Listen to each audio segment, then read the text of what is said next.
ଚାଷୀମାନଙ୍କର ସ୍ୱାର୍ଥ ପାଇଁକି ଗଢ଼ା ଯାଇଥିଲା ସମବାୟ ସଂସ୍ଥା। ସମବାୟ ସଂସ୍ଥାର ଗଠନ ହେବାର ବ୍ୟବସ୍ଥା ହେଉଛି 1903 ମସିହା ଏବଂ ଏହାର ପ୍ରଥମ ପ୍ରତିଷ୍ଠାତା ଥିଲେ ମଧୁସୂଦନ ଦାସ।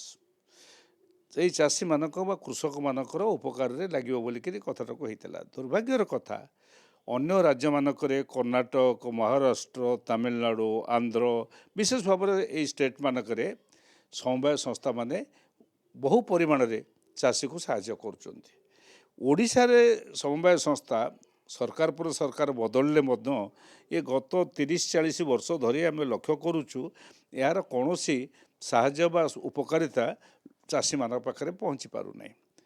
ତା'ର କାରଣ ହେଉଛି ଅନେକ ଯେଉଁ ଋଣ ଦିଆଯାଉଛି ଲୋକଙ୍କର, ଚାଷୀଙ୍କର ସବୁଠାରୁ ବଡ଼ ଆବଶ୍ୟକତା ପାଣି ଆଉ ଗୋଟେ ଇନପୁଟ୍ ହେଉଛି ଋଣ, ପଇସା ନେବେ। ସେ ଋଣ ଯେଉଁ ଦିଆଯାଉ ତାଙ୍କୁ ଆମେ ଲକ୍ଷ୍ୟ କରୁଛୁ, ସେ ଋଣଟି ହେଉଛି ତାକୁ କୁହାଯାଉ ଅନ୍ୟ ଅର୍ଥରେ ପେପର ଟ୍ରାଞ୍ଜାକ୍ସନ୍। ତା ଅର୍ଥ ମୁଁ ଏ ବର୍ଷ ଲୋନ୍ ନେଇଛି, ଆସନ୍ତା ବର୍ଷ 6 ମାସରେ ସୁଝି ନାହିଁ, ଆସନ୍ତା ବର୍ଷକୁ ସୁଝିବି ବା ଆସନ୍ତା କ୍ରପ୍ ବେଳକୁ ସୁଝିବି, ପୁଣି 1,00,000 ଟଙ୍କା 1,20,000 ଟଙ୍କା ଲୋନ୍ ନେଇ ଆକୁ ସୁଝେଇ ଦିଆଗଲା, ମୁଁ ପାଇଲି 20,000 ଟଙ୍କା କି 10,000 ଟଙ୍କା କି 5,000 ଟଙ୍କା। କିନ୍ତୁ ଗଡ଼ିଲା ଖାତାରେ 1,20,000 ଟଙ୍କା, ଆକୁ କୁହାଯାଏ ପେପର ଟ୍ରାଞ୍ଜାକ୍ସନ୍। ଆଉ ଗୋଟିଏ କଥା ହେଉଛି ଏଇଟା ବ୍ୟୁରୋକ୍ରାଟାଇଜ୍ ହେଇଯାଇଛି, ଆର ଡେମୋକ୍ରାଟିକ୍ ଫଙ୍କସନିଂ ନାହିଁ। ଡେମୋକ୍ରାଟିକ୍ ଫଙ୍କସନିଂ ଏଟାକୁ ବୈଦ୍ୟନାଥନ୍ କମିଟି ଯେଉଁ ରିପୋର୍ଟ ଦେଇଥିଲେ ସେ ଅନୁସାରେ, ସେ କମିଟି ରିପୋର୍ଟ ଅନୁସାରେ ଏଇଟା ହେବା କଥା, ଇଲେକ୍ସନ୍ ହେବା କଥା, ସେଇ ଅନୁସାରେ ମଧ୍ୟ ଏକ୍ସପର୍ଟ ମାନେ ରହିବା କଥା। ବର୍ତ୍ତମାନ ସୁଦ୍ଧା ତା ହେଲା ନାହିଁ। 25 ବର୍ଷ ଗଲା, ଇଏ ବର୍ତ୍ତମାନ ଆଙ୍କର 2 ବର୍ଷ ଗଲାଣି, ଇଏ କଥା ହେଲା ନାହିଁ। ଏଣୁ ଓଡ଼ିଶାରେ ଏଇ ସଂସ୍ଥା ଆମର ଯାହାକୁ କୁହାଯାଉଛି କୋଅପରେଟିଭ୍ ବା ସମବାୟ ସଂସ୍ଥା, ଏହା ପ୍ରକୃତରେ କାର୍ଯ୍ୟକାରୀ ହେଉନାହିଁ।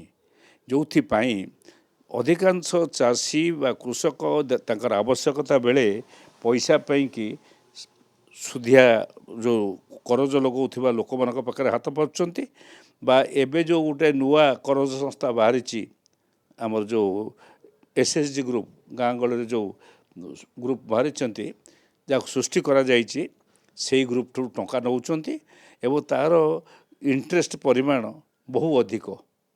ତାଙ୍କର ଲାଭ 14% ହେବ ନାହିଁ ଚାଷରେ କି 15% ହେବ ନାହିଁ, କିନ୍ତୁ 26% ଋଣ ଦେବେ, ଋଣର ଇଣ୍ଟରେଷ୍ଟ ଦେବେ, ସୁଧ ଦେବେ। ଏ କଥା ଫଳରେ ବେଳେବେଳେ ଯଦି କ୍ଷତି ହେଇଗଲା ଫସଲ, ଆତ୍ମହତ୍ୟା କରୁଛି ଚାଷୀ। ଏ ସବୁ କଥା ଆମେ ଜାଣୁଛୁ, ଏକଥା ଚାଷୀ ଜାଣନ୍ତି, କୃଷକ ବିଶେଷଜ୍ଞମାନେ ଜାଣନ୍ତି, ରାଜନେତାମାନେ ଜାଣନ୍ତି, କିନ୍ତୁ ଆର ଗୋଟେ ସମସ୍ୟାର ସମାଧାନ ପାଇଁ କୌଣସି ସୂତ୍ର ବା ବ୍ୟବସ୍ଥା ଏପର୍ଯ୍ୟନ୍ତ କରାଗଲା ନାହିଁ। ତାହା ହେଉଛି ସବୁଠାରୁ ବଡ଼ ଦୁଃଖର ଘଟଣା। ଏ ସରକାର ସମୟରେ ମଧ୍ୟ ତାହା ହିଁ ଚାଲିଛି। ଖାଲି ଘୋଷଣା ହେଉଛି, ବଡ଼ ବଡ଼ ଘୋଷଣା, ସେ ଘୋଷଣାର କିଛି ସମ୍ପର୍କ ନାହିଁ।